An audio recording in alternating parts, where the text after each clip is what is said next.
Jam! Bon alors je sais que ça fait très longtemps que j'ai pas fait de vidéo en facecam et je suis désolée. Alors déjà je vais vous expliquer un petit peu pourquoi ça fait aussi longtemps que je fais pas de vidéo en facecam. Alors déjà je sais pas si vous l'avez dit mais du coup je suis entrée en première année en école de mode. Et donc là je suis en vacances donc je vais pouvoir faire des vidéos un peu plus souvent. Et donc bah cette année en première année a été assez chargée. J'ai eu vraiment beaucoup de travail, beaucoup de devoirs donc j'ai pas pu me consacrer beaucoup à ma chaîne YouTube. C'est pour ça que je faisais du coup pas trop de vidéos en facecam. Et du coup, bon, j'ai aussi pas pu regarder beaucoup d'animés. Et donc j'ai regardé enfin l'arc 1 de la saison 3 de l'Attaque des Titans. Je sais, ça fait longtemps que la saison 3 était sortie, mais j'ai pas pu la regarder avant. Du coup, bah je me suis fait un plaisir à enchaîner les épisodes. Et donc ce que je voudrais, c'est vous parler un petit peu de cette évolution que j'ai pu voir entre la saison 1 de l'Attaque des Titans et l'arc 1 donc de cette saison 3. Alors ça, Ikimasha!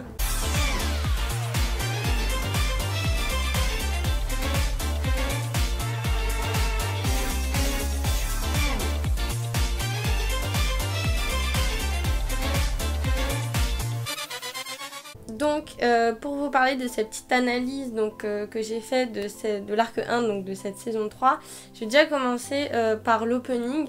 Alors je sais qu'il avait beaucoup été critiqué parce qu'effectivement c'est pas un opening comme les autres, il envoie pas vraiment du lourd comme la plupart des autres openings.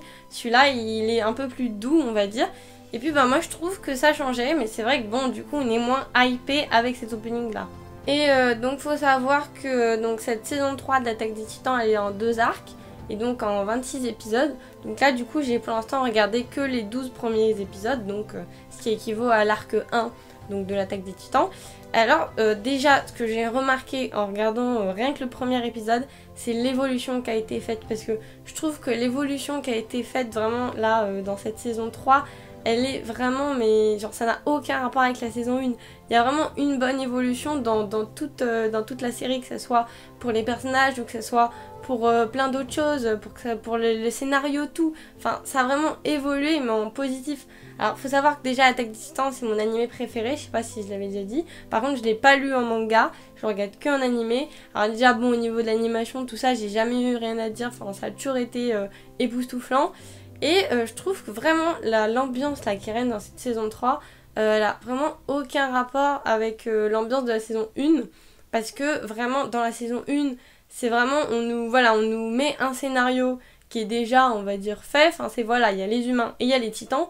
Et puis on n'a pas d'autres informations importantes, on n'a pas de mystère encore. Et c'est vraiment petit à petit que le mystère il va commencer à arriver. Et bah c'est vrai que voilà, là dans la saison 1 on voit ces deux clans.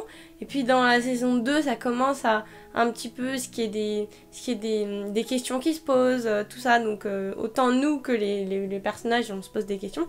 Puis dans la saison 3 il y a vraiment beaucoup de révélations qui ont été faites. Mais il y a tellement en fait une charge importante de révélations, de mystères qu'on nous balance comme ça, que de digérer tout ça c'est un petit peu difficile.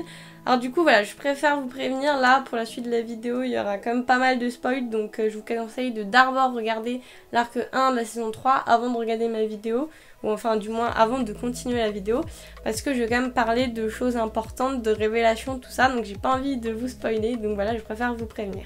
Donc voilà, comme je le disais, c'est que en fait quand j'ai regardé cet arc 1 de la saison 3, j'avais pas l'impression de regarder en fait l'Attaque des Titans, parce que bah, c'est tellement différent de la saison 1, il y a tellement de nouvelles choses, de nouveaux personnages, en fait on voit tout autrement, c'est comme si je regardais un autre animé. C'est vraiment ouf quoi. Donc c'est pour ça aussi que moi je pense que cet animé là, enfin ce manga, c'est un chef d'œuvre, parce que justement le mangaka qui a créé, il a vraiment su mélanger bien parfaitement en fait. C'est-à-dire que je trouve aucun défaut à cet animé, j'ai jamais trouvé aucun défaut à cet animé. Je trouve vraiment hyper bien, même que ce soit du coup au niveau de l'animé ou du manga, mais surtout le scénario qui fait que donc cet animé là est bien. Et donc voilà, ce que j'ai constaté déjà, c'est une grande évolution pour les personnages, donc surtout qu'ils sont devenus très matures. Alors surtout Eren, moi j'avais vraiment du mal à le saquer au début, j'en avais marre qu'ils disent tout le temps la même chose, qu'ils voulaient se venger, c'est vraiment le héros typique de shonen. Et là, vraiment, j'ai trouvé qu'il a mûri, mais d'un seul coup, dans la saison 3, là, dans cet arc 1, c'était vraiment flagrant, quoi. Vraiment, il y a une prise de conscience, il se rend compte de la réalité des choses, et puis il se rend compte de lui, voilà, de ce qu'il est vraiment, et puis il se rend compte que aussi, bah, il déteste les titans, et pourtant il en est un aussi, du coup, c'est un petit peu un paradoxe. Et bah voilà, ils mûrissent vraiment tous. Après bon, Mikasa, je trouve c'est dommage parce que du coup elle est toujours en train d'un petit peu protéger Eren, tout ça, c'est toujours le même rôle donc elle a pas trop changé à ce niveau là. Après j'ai été aussi agréablement surprise par Armin, que j'ai trouvé qu'il avait vraiment bien évolué, bien mûri. Alors c'est vrai qu'il le rappelle aussi dans cette saison 3 qu'il y a vraiment très peu de temps qui s'est passé entre l'attaque de Shiganshina et là dans la saison 3 là où ils en sont actuellement. Je crois qu'il n'y a que 4 mois qui se sont passés si je dis pas de bêtises. Donc c'est fou qu'en juste en quelques mois, tout ce qu'ils ont vécu ça les a endurcis, ça les a fait mûrir. Et puis tous, comme même Sacha qui passait sa vie à manger des patates et tout, elle était en mode voilà, elle est un petit peu gamine et là vraiment elle a mûri quoi, et tous les personnages pratiquement ont mûri. C'est ce qui m'a le plus surpris. C'est pour ça aussi que je trouve que c'est pas, on dirait pas le même animé qu'avant en fait. J'ai pas l'impression que c'est l'attaque des Titans, j'ai l'impression que c'est autre chose. Et puis aussi, pourquoi est-ce que j'ai cette impression là? C'est parce que l'univers, notre perception, nous, de leur univers, elle a tellement changé parce qu'il y a tellement de révélations, en fait, il y a tellement de choses à dire que je sais même pas par où commencer. Il y a trop de révélations, trop de nouvelles choses qui apparaissent, trop de nouvelles informations que du coup on dirait qu'on est dans un autre univers. Déjà aussi, donc, ce qui est le fait qu'il y ait cette proximité finalement entre les humains et les titans, alors qu'au début de la saison 1, on nous fait clairement comprendre que voilà, c'est titans contre humains et qu'il n'y a pas d'autre truc quoi. Et donc là, petit à petit, ça évolue, ça change. Et aussi ce qui est très intéressant, c'est que dans cet animé, il n'y a pas de gentils contre méchants. Ils ont tous leur point de vue de la vie, ils savent tous pourquoi ils combattent. Et donc ça qui est intéressant. Et puis notamment, donc là au début de la saison 3, donc quand il y a en fait Erwin qui organise le coup d'état, là on se rend compte que bah il y a tellement en fait de clans et de sous-clans et que même en tant qu'amis et en tant qu'alliés, et ben on n'a pas forcément les mêmes points de vue, tout ça, et je trouve que c'est vraiment ça aussi qui fait que l'anime est intéressant, c'est le fait que voilà, il n'y ait pas ce discernement entre gentil et méchant, notamment aussi quand il y a justement le commandant Pixis qui parle avec Erwin et qui se rend compte que même s'ils sont alliés, qu'ils ont fait le coup d'état ensemble, bah finalement ils sont pas trop du même avis sur tout, donc c'est ça aussi qui est intéressant. Et bah voilà, après il y a aussi les différentes escouades, tout ça, qui sont à l'intérieur des murs. Puis c'est surtout dans cette saison, c'est qu'on se rend compte que finalement, là, les humains, ils doivent pas combattre que contre les titans, mais aussi contre d'autres humains. Et ça, les squads de Levi, donc Eren, tout ça, ils ont du mal à l'accepter parce que du coup, ils se rendent compte qu'ils doivent tuer des humains. Et ça, c'est aussi quelque chose qui va les faire encore plus devenir forts et les endurcir, et donc faire qu'ils vont encore plus être matures. Alors après, notamment dans la saison 2, il y avait eu beaucoup de choses qui avaient été dites sur le passé de Yumiru. Donc le truc c'est que en fait nous a tellement donné d'informations, de mystères, que du coup on se pose encore plus de questions. Donc le fait d'avoir donné des réponses à des mystères qu'on se posait un petit peu a emmené en fait à se poser encore plus de questions. Donc finalement, moi qui croyais que j'allais avoir la réponse à la plupart de mes questions, et ben non, en fait c'est encore pire, on a encore plus d'informations et du coup de questions qu'on se pose. Et c'est vrai qu'une amie m'avait prévenu que voilà, j'étais pas prête à ce que j'allais voir, à ce que j'allais entendre, et c'est vrai que c'est inimaginable ce qui se passe dans la saison 3. Parce que déjà, l'histoire avec Historia et avec son père, tout ça, imaginer qu'en fait elle avait la mémoire qui était effacée par sa demi-sœur, non, c'est tellement un scénario improbable qu'on peut pas s'imaginer ça. Moi jamais j'aurais imaginé qu'il y avait toute cette histoire de mémoire, tout ça, et qu'il y avait des titans capables de altérer la mémoire comme ça. Et aussi ce qui est hyper important et qui m'a le plus choqué, c'est qu'on puisse prendre le pouvoir d'un autre titan en le mangeant.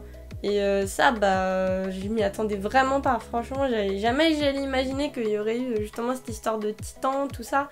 C'est vraiment fou. Donc c'est pour ça que cet animé, c'est vraiment mon préféré, parce que tout le temps, je reste tout le temps sur le qui-vive. En fait, on a tout le temps des bonnes surprises avec cet animé, et c'est ça qui est hyper bien, quoi. C'est ça qui est intéressant. Parce que des animés où tout est prévu, bah, c'est ennuyant, alors que là, bah, tout le temps, on a de nouvelles informations qui s'ajoutent, tout le temps des nouveaux mystères, tout le temps des nouvelles révélations. Et bah voilà, donc moi je pense que déjà ce qui est intéressant c'est que sur cette saison 3, ça s'articule plus sur le personnage de Historia. Donc ça soit pas tout le temps le même truc avec Eren, tout ça. Là on va un petit peu plus vers d'autres personnages et c'est ça qui est intéressant. Et bah voilà, sur le passé des personnages, ça aussi c'est ce qui est le plus intéressant. Puis il y a aussi l'apparition donc de Connie. Non, de Connie, qu'est-ce que je raconte? De Kenny, pardon. Qui connaissait Levi quand il était petit. Et puis là, on apprend que c'est lui, en fait, qui a élevé, entre guillemets, Levi. Que s'il n'avait pas été là, Levi, il serait mort, quoi. Et mort de faim, tout ça. Donc là aussi, il y a un paradoxe qui est intéressant. C'est que finalement, eux qui étaient si proches quand Levi était petit, et c'est lui qui l'a élevé, finalement, ils se retrouvent en face à face. Et là, ils doivent combattre à mort, quoi. Donc c'est ça aussi qui fait qu'il y a des bonnes surprises, c'est le fait qu'ils soient amis, puis qu'après ils passent ennemis, tout comme d'ailleurs Reiner et Bertolt, hein. De base ils étaient amis avec Eren et toutes les squads, et maintenant ils se retrouvent ennemis, quoi. C'est ça qui est ouf. Et voilà, donc c'était vraiment un arc 1 riche en sensations, riche en émotions. Moi j'ai pas pu m'empêcher de faire des épisodes comme ça à la suite, c'était vraiment bien.